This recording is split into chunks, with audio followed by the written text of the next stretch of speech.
Mm.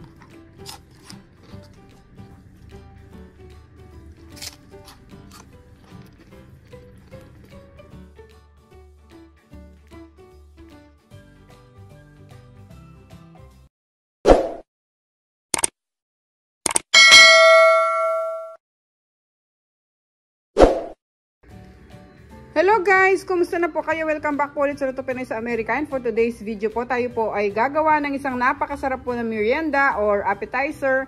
Ito po yung ating tuna mixed vegetable dip.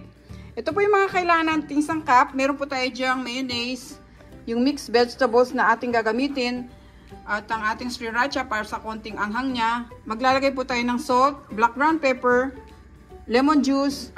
Ito po yung century tuna na gagamitin ko. Yung chunks in soya oil lang po. Tapos ito po yung ating sour cream.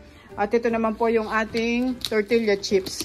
Tapos dito po sa side na to, nagpapakulo na po ako ng tubig para po i-blanch natin yung ating mixed vegetables. Hintayin lang po natin siyang kumulo. Okay guys, pag-check nyo na lang po sa description below. Lahat po naman kailangan natin sangkap. At sa mga bago po sa aming channel, sana po mag-subscribe kayo sa Lutong Pinoy sa Amerika. Umpisa na po natin ang ating pagluluto. Kumukulo na yung ating tubig, ilagay natin tong ating mixed vegetables.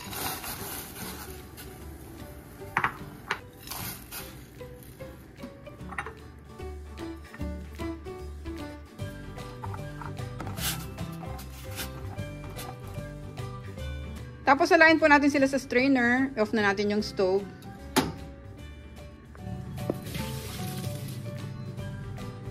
Yan. Hintayin lang po natin lumamig ng konti itong ating mga gulay bago po natin i-mix yung ating mayonnaise. Habang hinihintay natin lumamig yung ating gulay, buksan natin yung ating century tuna.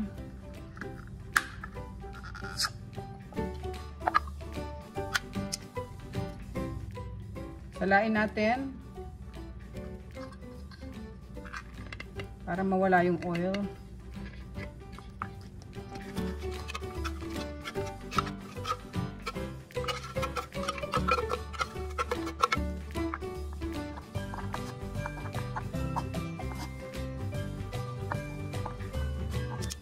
Yan. Ngayon malamig na yung gulay natin kasi kailangan talaga guys palamigin natin para hindi magtubig yung ating gagawing dip. Ilagay na natin tong ating century tuna.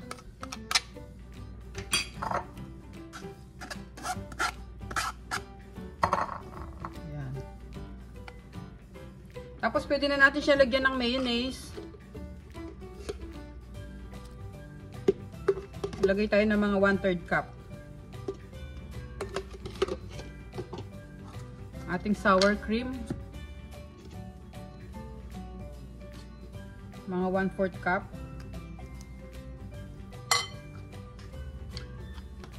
Lagyan natin siya ng hot sauce. Mga 1 tablespoon.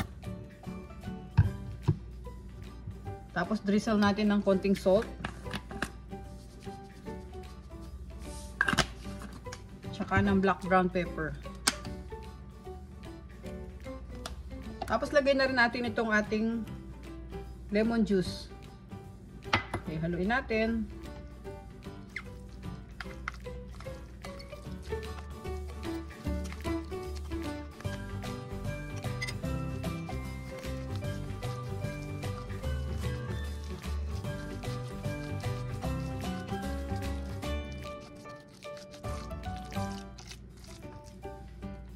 Ngayon na i-mix na natin lahat. Pwede na natin siyang ilagay sa ating serving plate.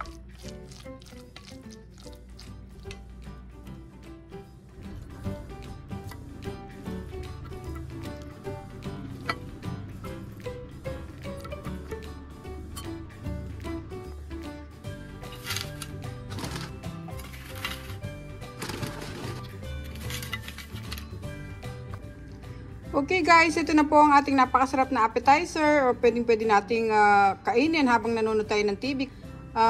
Maraming salamat po ulit sa panonood. Ingat po tayong lahat. God bless po. At sana po sa mga bago dito sa aming channel, mag-subscribe po kayo sa Lutong Pinoy sa Amerika. Pwede po nating i-taste test itong ating ginawa para po maipakita ko sa inyo. Napakasarap po niya at napakadali lang po niyang gawin. Okay, try po natin.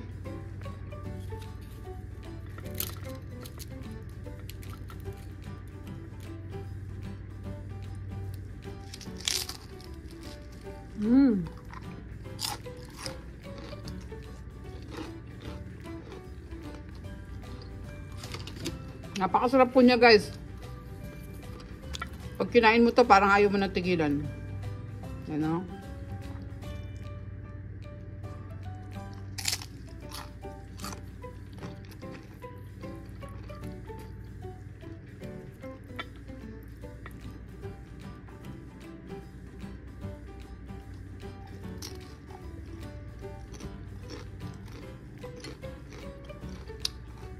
Okay guys, salamat po ulit sa inyo. Thank you so much.